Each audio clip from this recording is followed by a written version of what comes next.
ये बात आ रहा है फिर लाभ होएगा अरे मुझे बता रहा होगा नहीं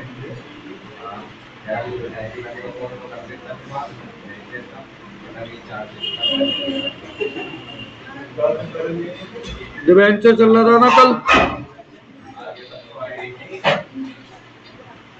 चलिए, डिवेंचर में कल कहां तक कराया था मैंने? बस कल कहां तक कराया था?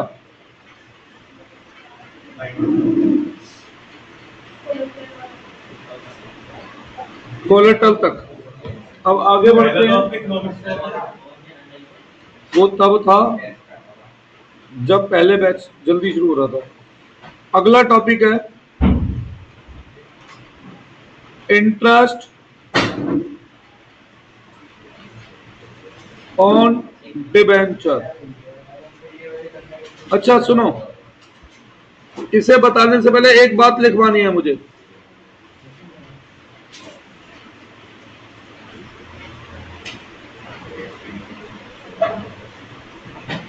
When debenture are issued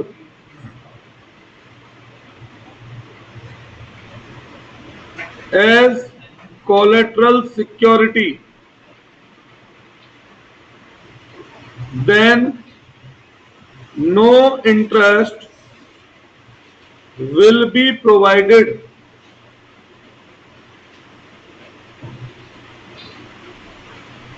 on such debenture.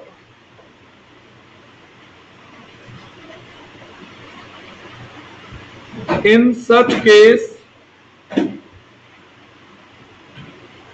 interest will be allowed on in such case interest will be allowed on amount of loan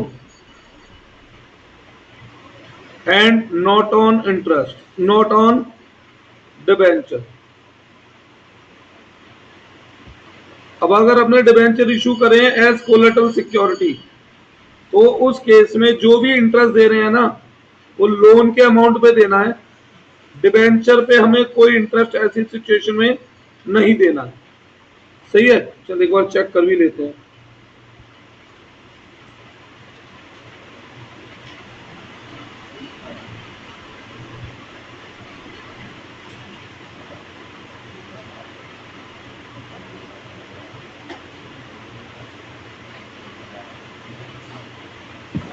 mic लगा लो भाई।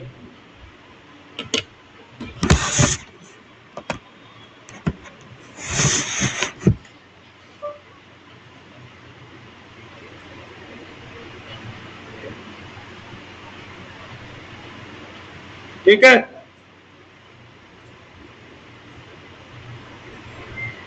अब अगला टॉपिक है हमारा इंटरेस्ट ऑन डिबेंचर।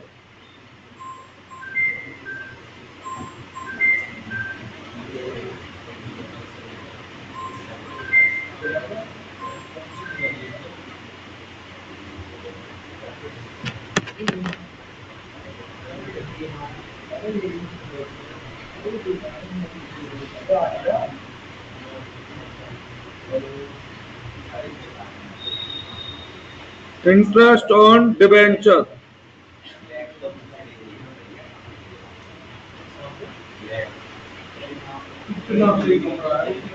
अब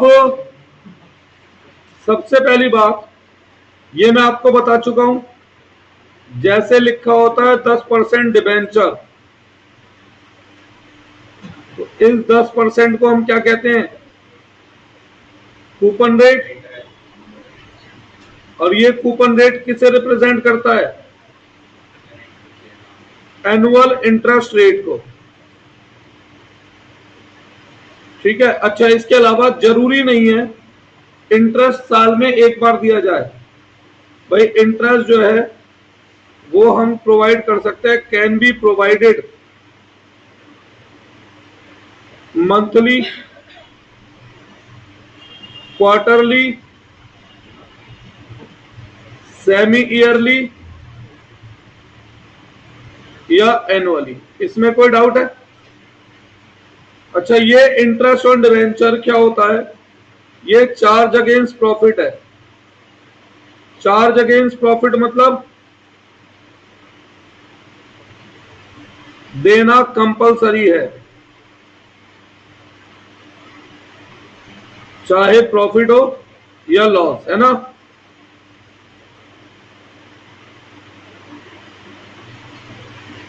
जबकि डिविडेंड क्या होता था? डिविडेंड था appropriation of profit. Appropriation of profit का मतलब क्या होता है बेटा? प्रॉफिट होगा तो देंगे, नहीं तो नहीं। भाई प्रॉफिट होगा तो ही देना है, नहीं तो नहीं। और जबकि इंटरेस्ट क्या है? चार्ज अगेंस्ट प्रॉफिट, देना ही देना है। तो भाई जो इंटरेस्ट है एट ईयर एंड कौन से अकाउंट में ट्रांसफर होगा? बताओ। Will be transfer to, statement of P&L। हाँ, statement of P and L. और किस नाम से? एज फाइनेंशियल एक्सपेंस या फाइनेंशियल कॉस्ट। फाइनेंस कॉस्ट के नाम से ये कहां ट्रांसफर होता है? Statement of P and L.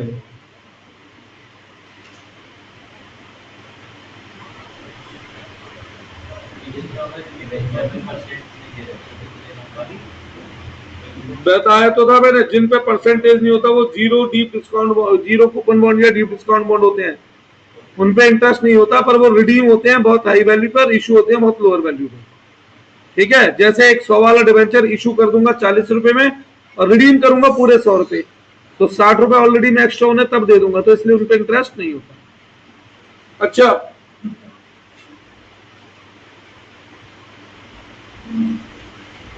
ये फाइनेंशियल कॉस्ट है, फाइनेंशियल कॉस्ट या एक्सपेंस जो भी आपको एमसीक्यू में दिख जाए टिक उस पे लगा देना।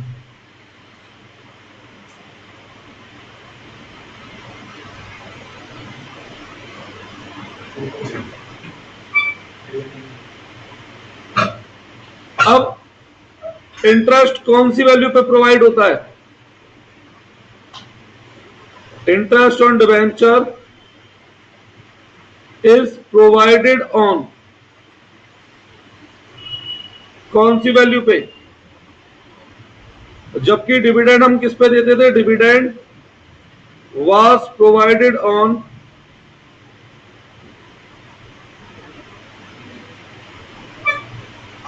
बताओ इंटरेस्ट कौन सी वैल्यू पे देते हैं? इशू प्राइस पे। फिर और डिविडेंड किस पे देते थे? पेड अप वैल्यू पे।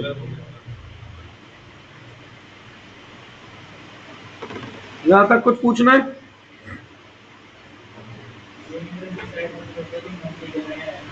भैया ये तो एग्रीमेंट जब आप कंपनी से लोन ले रहे हैं तो उसी वक्त तय हुआ होगा ना पहले ही, या ऐसा होता है कि कंपनी कहती है अरे भाई आप तो अपने हो, ले जाओ दे जाओ लोन, देख लेंगे बाद में, ऐसा कुछ नहीं है ना। अब यहां पर एक डायग्राम बना रहा हूं मैं,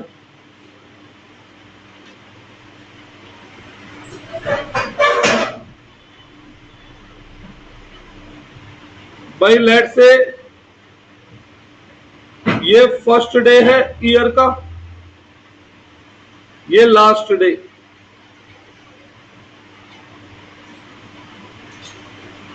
साल में 2 डेट तय की गई है इंटरेस्ट की, कितनी?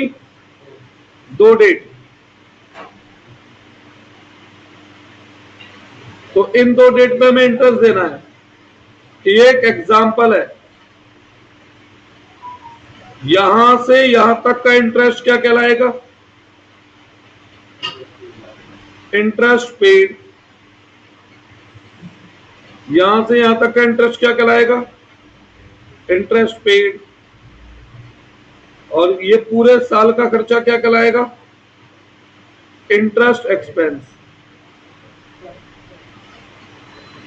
ये तो साधारण एग्जांपल था, जरूरी है डेट 30, 9 और 31 मार्च हो? हाँ जी, नहीं ना। तो अब अगर सपोज करो केस दूसरा है,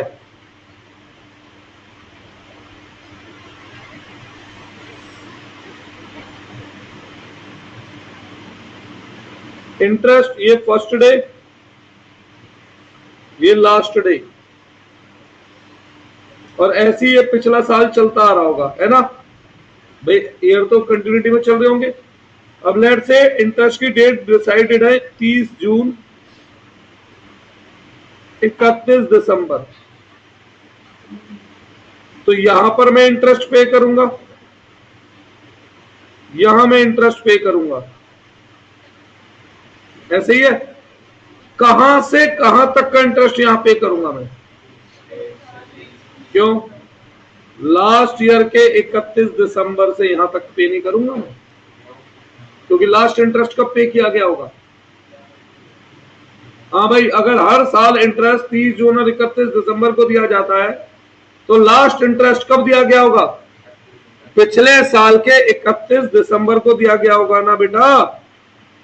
तो यहां से यहां तक का इंटरेस्ट क्या कहलाएगा, इंटरेस्ट पेड, सही है। यहां से यहां तक का इंटरेस्ट क्या कहलाएगा, ये भी तो लगता है कि उसने एक साल में किया ही वही इंटरेस्ट। भाई जब डेट दो तय है, तीनों की तो क्वेश्चन बताएगा ना, यह सरकार ने कोई नियम बना रखा है, इसी डेट पे इंटरेस्ट दिया जाता है, जो हमें याद करना है। आपका कोई क्लाइंट है, आपको पता है इंटरेस्ट उसे बैंक को कब देना है, जिस दिन लोन लिया होगा वो तो वही बताएगा ना कब लिया है, आप डिसाइड कोई ना कर सकते हो। अब यहां पर एक बात ध्यान रखना, यहां से यहां तक का इंटरेस्ट, इंटरेस्ट पेड नहीं कहलाएगा, वो कहलाएगा इंटरेस्ट एक्रूड, ठीक है, वो पे नहीं है क्योंकि इंटरेस्ट की डेट अभी आई नहीं है। अब हमसे इंटरेस्ट एक्सपेंस पूछा जाए तो कहां से कहां तक का इंटरेस्ट एक्सपेंस कहलाएगा,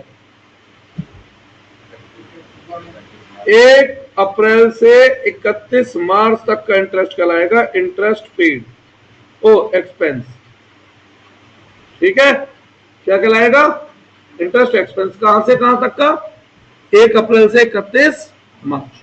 ये डायग्राम बनाओ, ये काम क्या है, एंट्री काम की नहीं है इंटरेस्ट में, और है भी तो क्या है उसमें, इंटरेस्ट क्या होता है, कमाई खर्चा, खर्चे का नेचर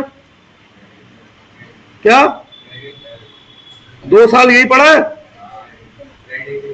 अच्छा शर्म आनी चाहिए। इंटरेस्ट का नेचर होता है एक्सपेंस का डेबिट, तूने पहले क्रेडिट बोला फिर डेबिट फिर क्रेडिट, तुझे पता ही नहीं क्या बोल रहा हूं मैं,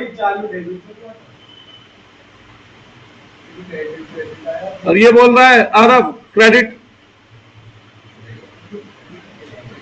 तो खर्चे का नेचर होता है डेबिट, तो इंटरेस्ट डेबिट टू कैश हो गई एंट्री, उसमें क्या है भाई, नोट करो ये।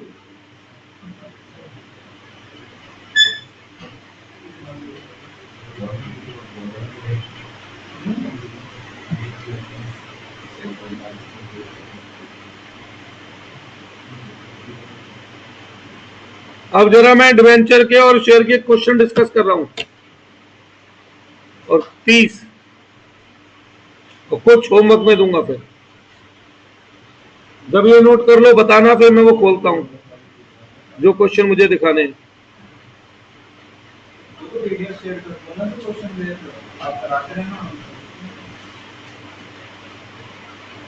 अभी कर दूंगा।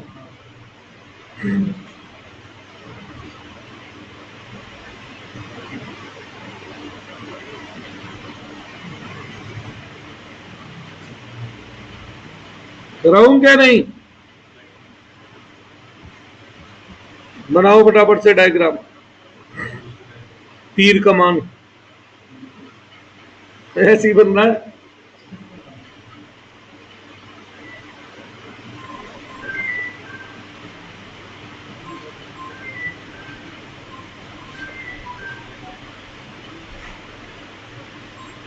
हेलो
चलो बेटा, तो अब मैं क्वेश्चन दिखा रहा हूं, ठीक है। पहले पीडीएफ पे आने पड़ेगा।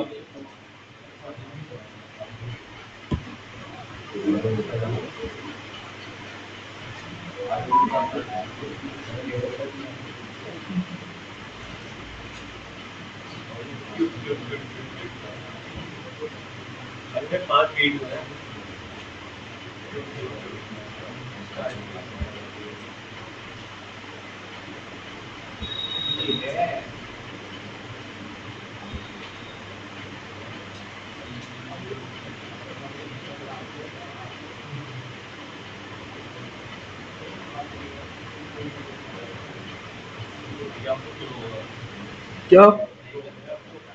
अरे कोशिश ही तो कर रहा हूं, आया कहाँ है, कुछ भी नहीं आया।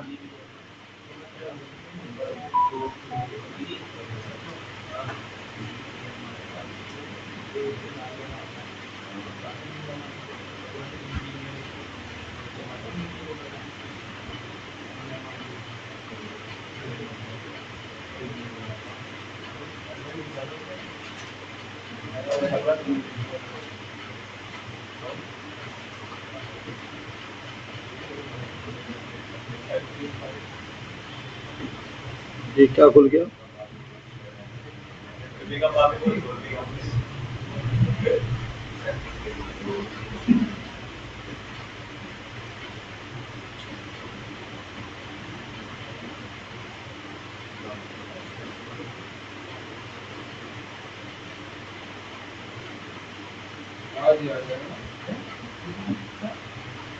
तुम लोग यूज नहीं करते बिल्कुल भी? यूज नहीं करते।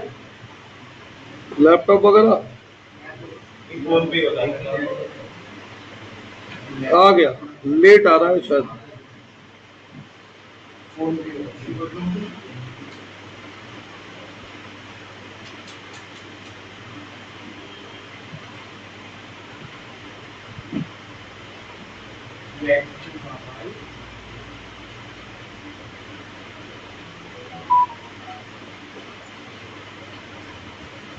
हो गया।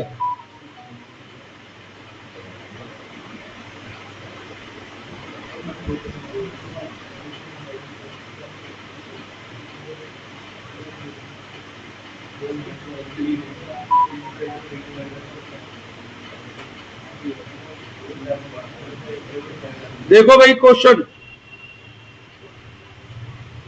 जो आपको भेजने हैं वो मैं आपको भेज दूंगा।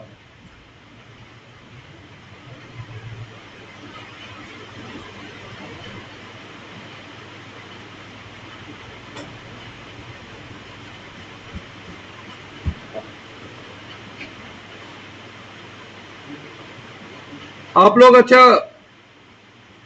12th वाला मैंने रजिस्टर लाने को कहा था जिसमें मैंने थ्योरी लिखवाई थी, लाए वो क्या? कब आएगा? अभी जो है अब रहने दे, पहले पढ़ ले। पूरे भगने कब आना चाहिए होता है हमेशा।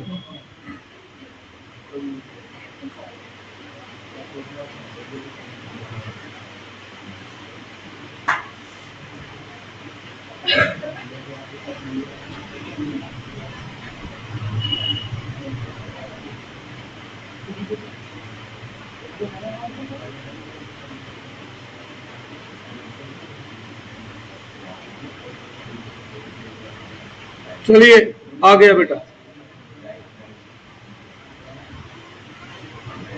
दिख रहा है issue of debenture?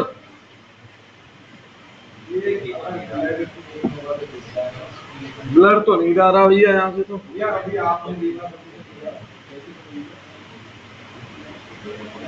Debenture represent which shares in company? A B C D? D answer है,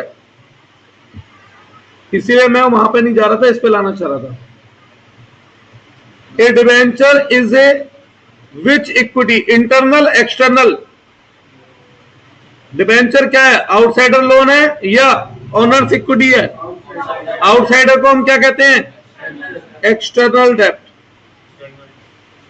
debenture is issued under the dash of the company? Common seal, bond, share?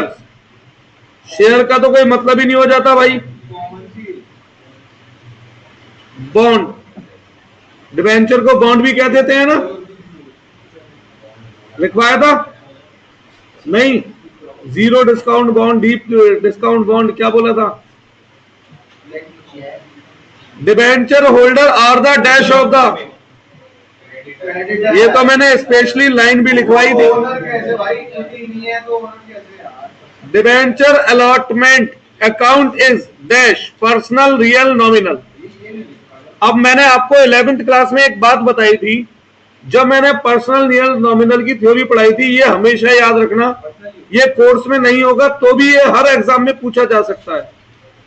Personal, जितनी भी लायबिलिटी होती हैं वो सब किस में आती हैं? वो सब पर्सनल अकाउंट में आती है। हाँ, debenture holder has no,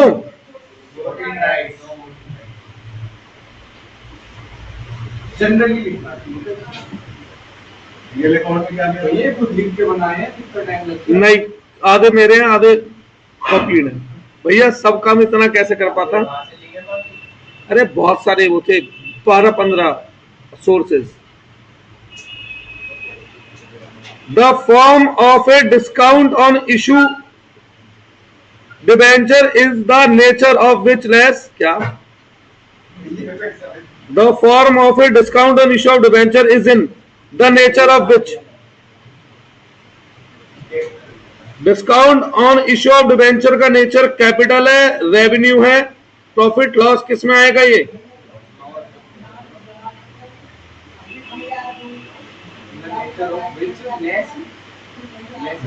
debenture premium cannot be used to receive dividend.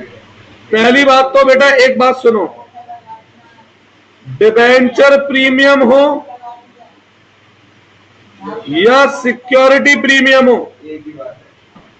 Premium premium है और उसके 5 यूज मैं आपको बता चुका हूं। क्या क्या 5 यूज बताए थे?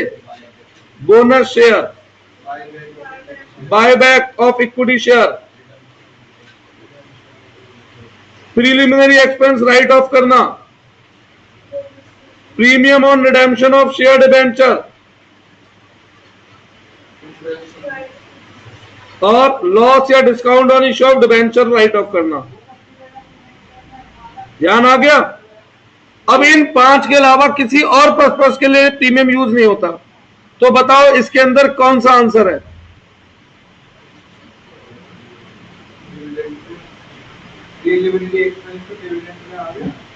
इसमें से सारे आंसर में आना चाहिए था ऑल ऑफ अबव।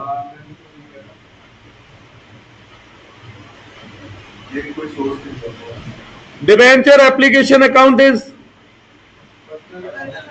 अभी मैं जो दूसरे वाले दूंगा ना वो अच्छे क्वेश्चन है, ये आसान है। Discount on issue of debenture account is a,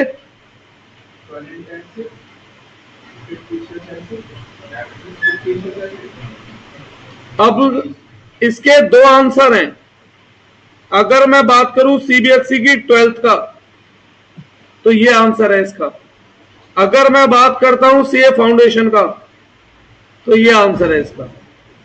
sorry उल्टा बोल दिया मैंने, अकॉर्डिंग टू सीए फाउंडेशन इसका आंसर ये है। और अगर मैं बात करूं किसकी, सीबीएसई की 12th की एनसीईआरटी की, तो आंसर ये है। अब आप कहेंगे कैसे? Discount on issue of debenture हम साल के पहले दिन आखिरी दिन राइट ऑफ कर देते हैं अकॉर्डिंग टू सीबीएसई। जब सारा डिस्काउंट राइट ऑफ कर देते हैं तो क्या वो बैलेंस शीट में जाएगा? जब वो बैलेंस शीट में जाएगा ही नहीं तो वो एसेट कैसे बन जाएगा? अकॉर्डिंग टू सीबीएसई या एनसीईआरटी। अभी मैं बता रहा हूं, अकॉर्डिंग टू सीए फाउंडेशन मैंने आपको बताया था डिस्काउंट या loss on issue of debenture टुकड़ों में राइट ऑफ होगा over a period of time. तो फिलहाल हम 12th को फॉलो कर रहे हैं क्योंकि ये जो आपका सीयूटी है वो 12th बेस पर होता है। ठीक है, आंसर इसके दोनों सही हैं, पर 12th के बेस पर इसमें से इस क्वेश्चन में से कौन सा आंसर बनेगा? नन, क्योंकि वो एसेट में पहुंचेगा ही नहीं। क्यों नहीं पहुंचेगा? साल के आखिरी दिन हम उसे क्या कर देते हैं? Right of. जो चीज पूरी राइट ऑफ हो गई क्या वो बैलेंस शीट में जाएगी? नमित नहीं। Debenture are generally secured by charge on, कल ही पढ़ा था शायद कुछ। A debenture holder entitled to interest at which rate? Prefix होता है ना वो। Share holder got dividend, debenture holder get loss on issue of debenture is treated as. अब सेम बात, मिसलिनियस एक्सपेंडिचर मतलब होता है फिक्टिशियस एसेट। तो अगर मैं सीए फाउंडेशन के हिसाब से सोचता तो इसका आंसर क्या बनता? Miscellaneous expenditure. और फिलहाल इनमें से अगर मैं बात करता हूं 12th के हिसाब से तो हम उसे करंट ईयर एक्सपेंस मानते हैं, और उसके बारे में यहां कुछ दे रखा है इन्होंने? नहीं, तो उस केस में मैं आंसर क्या लगाऊंगा? ना। ठीक है, अकॉर्डिंग टू किसके अनुसार है ये? एनसीईआरटी की बुक के अनुसार। सबसे बड़ी बात, जो आपका एनटीए है वो कोर्स बताता है, वो कोई सैंपल पेपर या कोई बुक पब्लिश नहीं करता कि हम ये मान के चलें वो किसके अनुसार पढ़ा था। ठीक है, एनटीए कौन है? जो ये सीयूटी ऑर्गेनाइज कर रहा है। बेटा है कोई उसकी साइट पे कोई भी पेपर उसका नहीं होगा। According to SEBI a company which have create debenture redemption reserve, ये काट दो अब ये हमारे कोर्स में नहीं है। DRR बनाना होता है हमें एटलीस्ट कितना परसेंट, 10%। जब रिडेम्पशन और डिवेंचर पढ़ा ही नहीं है तो फिर मैं उसके बारे में बात कैसे कर सकता हूं बेटा? ठीक है। अच्छा, अकॉर्डिंग टू सेबी है तो 50%, और अकॉर्डिंग टू कंपनी एक्ट है तो 10%, पर ये कुछ है ही नहीं कोर्स में। डिबेंचर कैन बी रिडीम, ये भी छोड़ो। Premium on redemption of debenture is A, premium on redemption of debenture future में देना है, लेना है, क्या है? तो जो भी चीज फ्यूचर में लौटानी हो वो क्या बन गई? और हर लायबिलिटी का नेचर क्या होता है? पर्सनल अकाउंट होता है बेटा। Premium on redemption of debenture is generally provided eight the time of, provide कब करेंगे? और रिकॉर्डेड लिखा होता प्रोवाइडेड की जगह, अगर रिकॉर्डेड लिखा होता तो at the time of issue. Namit ji, issue करते ही रिकॉर्ड कर लेते हैं ना। Debenture can not be redeem eight,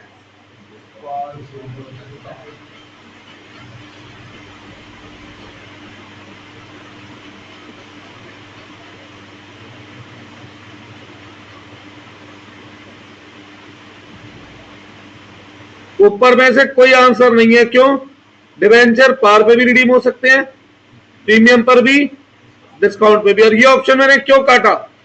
deep discount bond का मतलब मैंने बताया था इशू करूंगा 40 में, रिडीम करूंगा 100 में, तो भैया इनमें तो बहुत ज्यादा प्रीमियम आ गया, तो 10% की कैपिंग गलत थी। Source of finance of redemption of debenture are, debenture redeem, ये काट दो, कोर्स में नहीं है।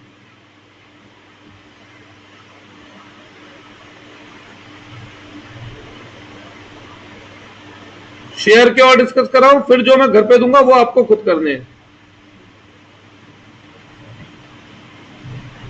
What is a single unit of total company of A company, total capital of A company? पता है क्या होता है ये? क्या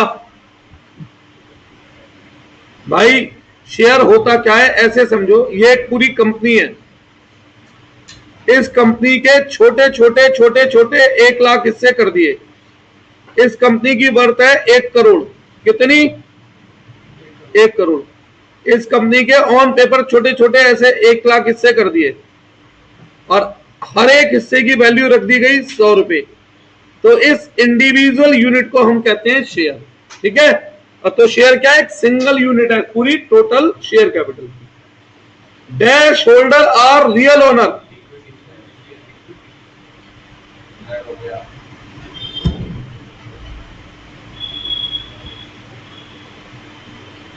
shared offer to general public for contribution are called,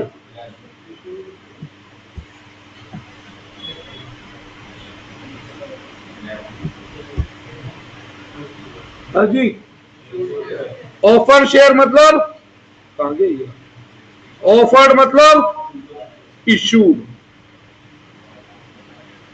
The sum of the par value of the share of a company is called, the sum of par value of a company is called, देखो मेरा answer होता face value,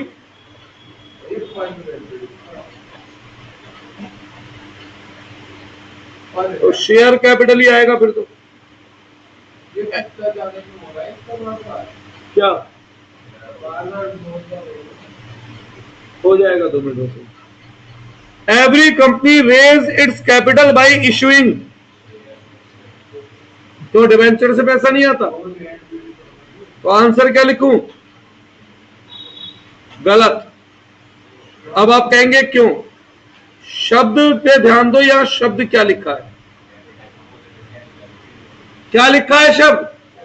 अगर यहां capital की जगह लिखा होता fund, तो हमारा आंसर होता शेयर प्लस डिवेंचर बोथ। ये कौन ध्यान देगा शब्द क्या लिखा है? क्या डिबेंचर के साथ कैपिटल वर्ड लग सकता है? नहीं। ऐसे क्वेश्चन एग्जाम में कई बार बच्चों का बेवकूफ बनाते हैं और बच्चे बनते भी हैं और उन्हें कहीं से भी एहसास नहीं होता वो गलत कर रहे हैं।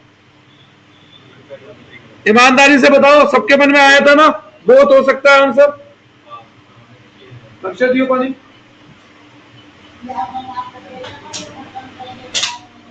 कोई डाउट इसमें? क्लियर है? मैंने क्यों लिखकर काटा वो मैंने करनी आते हैं सब आएंगे जी। ऐसे कुछ ऐसे जो भी वाले तो ऐसे होते हैं न्यूमेरिकल तक का वो सम।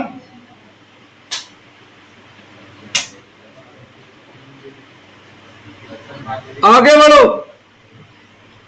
What provide the maximum number of share capital that can be raised by company known as authorized share capital? Answer दो जल्दी इसका। आर्टिकल ऑफ, वेरी गुड, बिल्कुल भी नहीं है। मेमोरेंडम, अरे भैया ये तो मैंने अभी नोट्स में भी लिखवाया था। ऑथोराइज के 3-4 नाम लिखवाए थे। ऑथोराइज, नॉमिनल, रजिस्टर्ड और last share capital as per memorandum. नहीं करवाया था मैंने? फिर कराया था नहीं? Face value of share is also known as, वो पर गलती से मिसप्रिंटेड है, वो पारी है।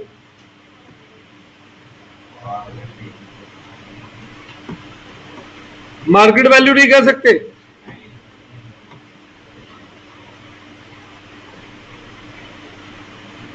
एक कंपनी हैड डैश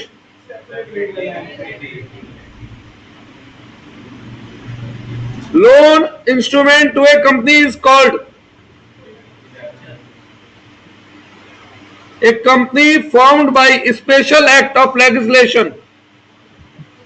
ये मैंने तो नहीं पढ़ा है लेकिन आपने पढ़ा है। कहां पढ़ा है? 11th क्लास में बिजनेस स्टडी के अंदर, फॉर्म्स ऑफ बिजनेस ऑर्गेनाइजेशन के अंदर पढ़ा है आप लोगों ने सब।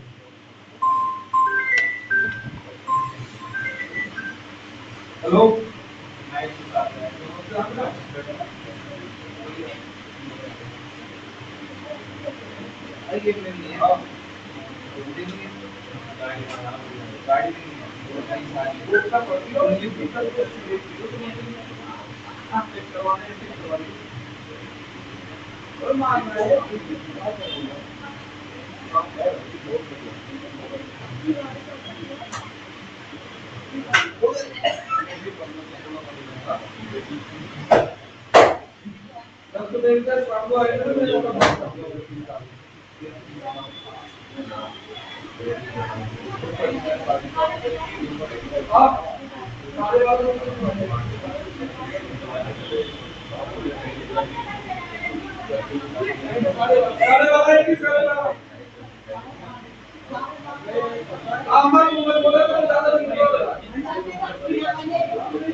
हाँ जी, कहां पढ़ा था ये सब हमने?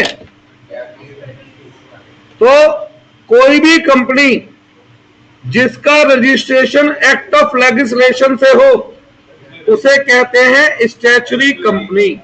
इसका एग्जाम्पल LIC, ये इसका एग्जाम्पल है।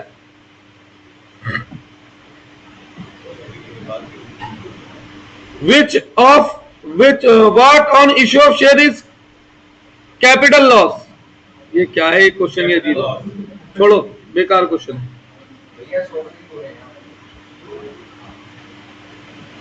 बेटा सारे एक एक क्वेश्चन नहीं पढ़ा जा सकता ना, तुम बताओ मुझे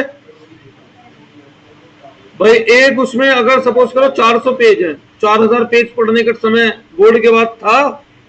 भैया क्या बोला, संदीप गर्ग के साथ भी यही होता। संदीप गर्ग के एडिटर्स होते हैं, मेरे पास एडिटर नहीं है। मेरी बुक बिकवा दो आप 10-20 लाख कॉपी, मेरे में एक गलती नहीं निकलने दूंगा। 10-20 लाख और क्या, भैया बुक कब बाकी को दे दी कंपनी तुम बता ही नहीं रहे कितने, 10 दे दी मैंने फिलहाल। अब भैया मैंने तो अपना पहले नाम आपको भेज दिया। Company receive more application than share issued in dash subscription, over subscription.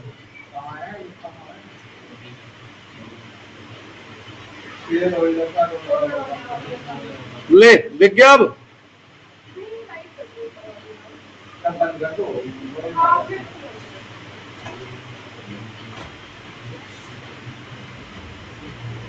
Share holder are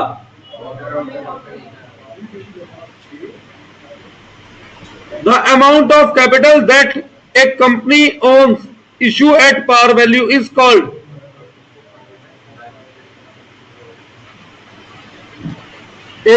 the amount of capital that a company owns issue at par value is called, इसमें कोई आंसर नहीं दे रखा।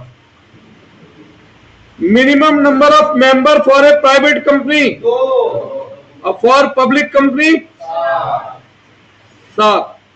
Maximum number of member for a public company, और private के लिए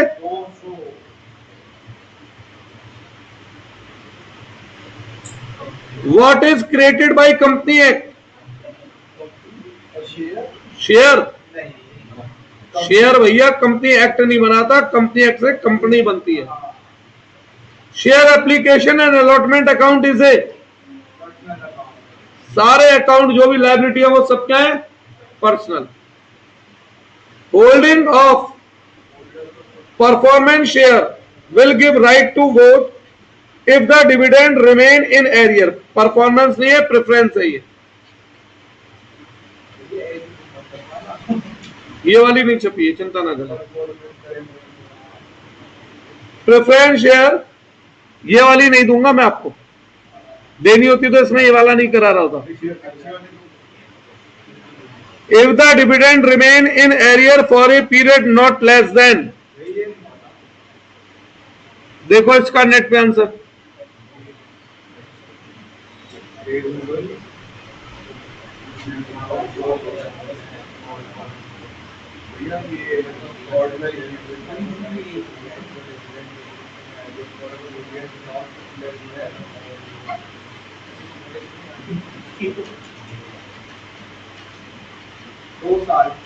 दो ही साल है ना, ये इसलिए चेक करवाया था। कभी कभी लॉ में चेंजेस आते हैं, अभी रिसेंटली में कुछ आए भी है। कॉमन शेयर मतलब ordinary share. Artificial person created by law, LAW है ये। Artificial person created by law, company लिखवाई भी थी कंपनी की फीचर में। The owner of a cooperative business is called, हाँ मेंबर। क्या पार्टनरशिप लॉ से क्रिएट होती है? क्या पार्टनरशिप का रजिस्ट्रेशन कंपलसरी है? ठीक है। Section 69 to 73 of company act deal with of the following. भैया पता नहीं, अरे तो कंपनी लॉ के सेक्शन नहीं चेंज हो गए तब से अब तक में। 2005-13 में पूरा लॉ ही चेंज कर दिया गया। 2013 तक 1956 था, उसके बाद से 2013 देखना इसका।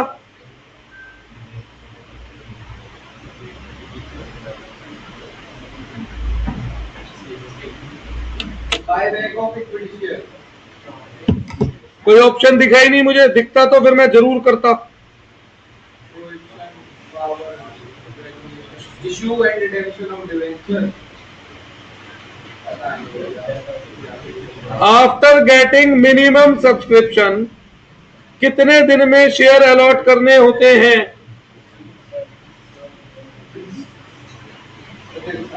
120 डेज था पहले तो, अब देखो क्या है, देख लो। Share holder receive from the company, statutory company are those company which are formed under special act of government. Company cannot issue redeemable preference share for a period of exceeding, लिखवाया था ये तो मैंने, मैक्सिमम पीरियड क्या हो सकता है redemption का? 20 साल। Eight the time of forfeiture of share the share capital account is debited with dash value.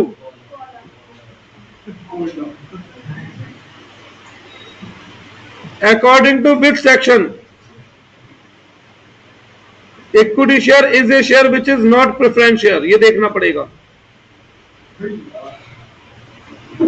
नीचे है तो सही की पे भरोसा नहीं है इसकी। 29 का ए, unpaid call money is not paid even after the above information. A registered notice is sent to, किसको भेजा जाता है बेटा? डिफॉल्टिंग शेयर होल्डर को। उसके बाद ऐसा कोई ना बिना कुछ बोले उसके शेयर छीन लोगे उससे, पहले आप उसे क्या करोगे? नोटिस भेजोगे, भाई पैसे दे रहा है दे दे, नहीं तो तेरे शेयर जब्त होने वाले है ना। Discount allowed on reissue of forfeited share is debited to which account?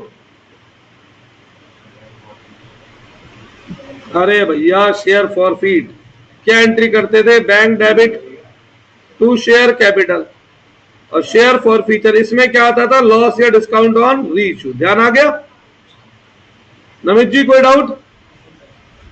Company is an artificial person created by law having a separate entity with it a perpetual succession and common seal according to, ये definition किसने दी थी? देख लो,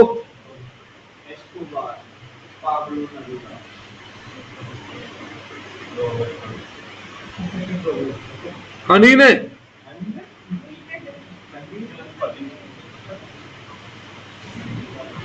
Company which is registered under the Company Act are called dash company. Which of the following company require a large number of capitals?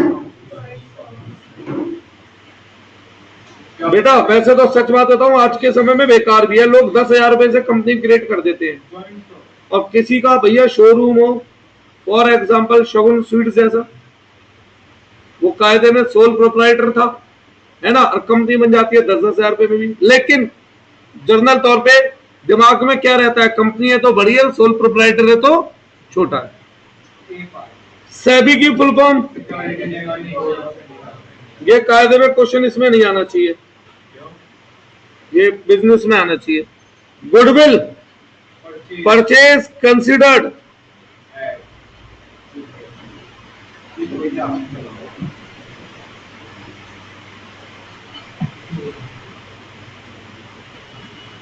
interest on debenture is calculated on, debenture are shown in the balance sheet under the head,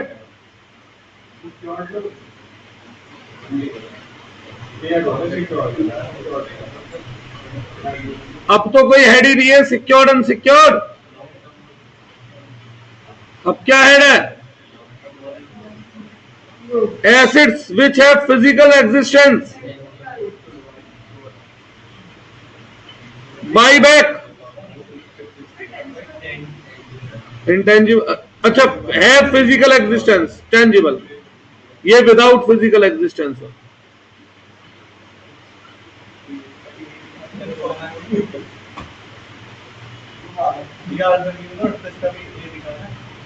किसका?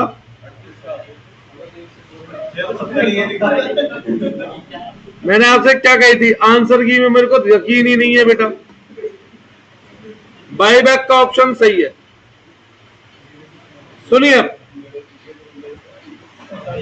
Theory वाले हो गए, अब एक numerical वाला भी उठा लेते हैं जिसमें,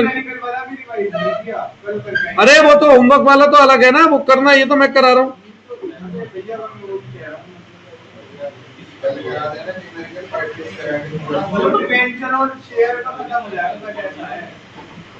रुक जाओ अभी जरा।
जरा उन 2 मिनट लोड होगा, तो थोड़ा थोड़ा सीख जाऊं, ठीक है। रात को 1 घंटा बुद्धि मारता हूँ।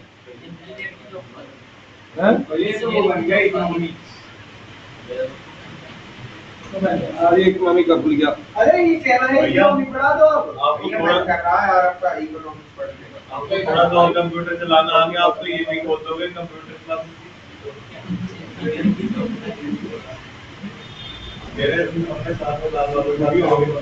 चलो फिर वो तो मैं भेजता हूँ, इकोनॉमी का शुरू करते हैं फिर, और क्या।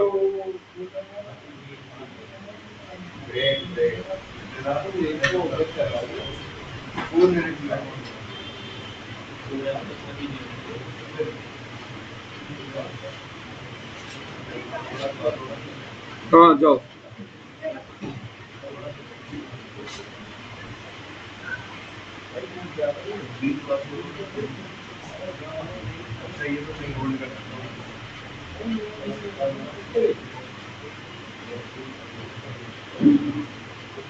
सीयूटी की इकोनॉमिक कहाँ गई?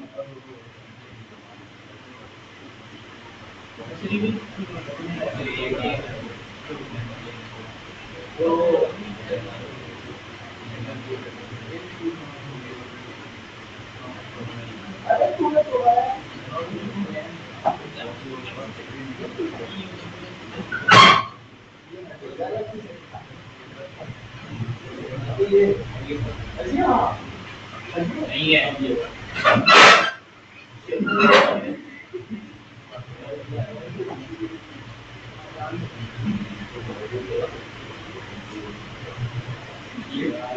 यार सीयूटी की इकोनॉमी की गैप कर दी किसी ने एक गोली पढ़ाते हैं आपके, मेरे बालक भी खिचड़ा नहीं करते हैं घर पे। क्यों?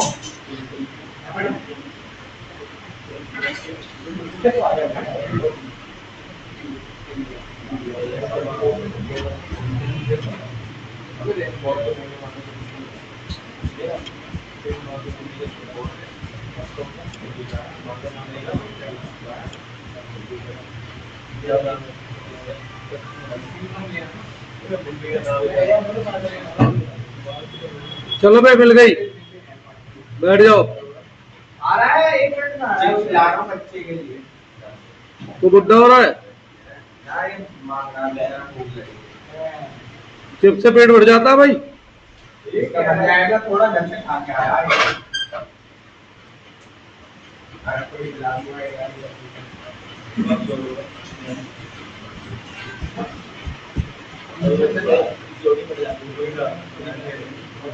मुझे कराना था सप्लाई।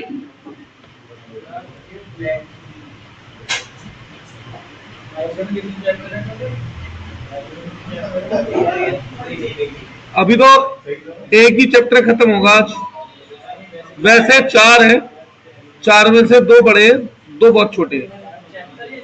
यूनिट चैप्टर वैप्टर नहीं पता मुझे, मैं तो यूनिट के हिसाब से ध्यान रखता हूँ।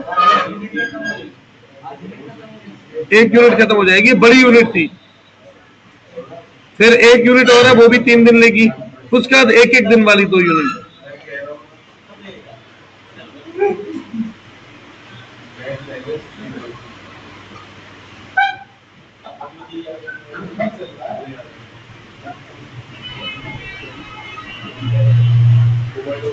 चलो भैया, आज समोसे पे आने वाले हैं। सारी सप्लाई समोसे से हो जाती है ना। चलाएंगे वो भी होते हैं।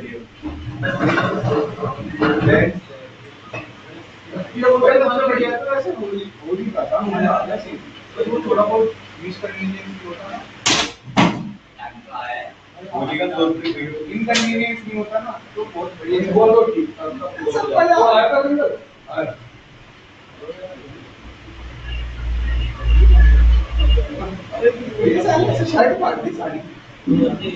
ये बदतमीजी तो बदतमीजी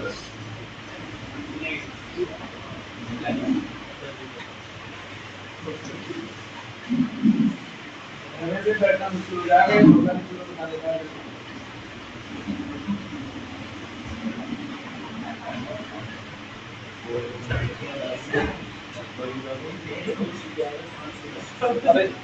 भूल ही गए भाई, ये तो रिकॉर्डिंग चल रही है।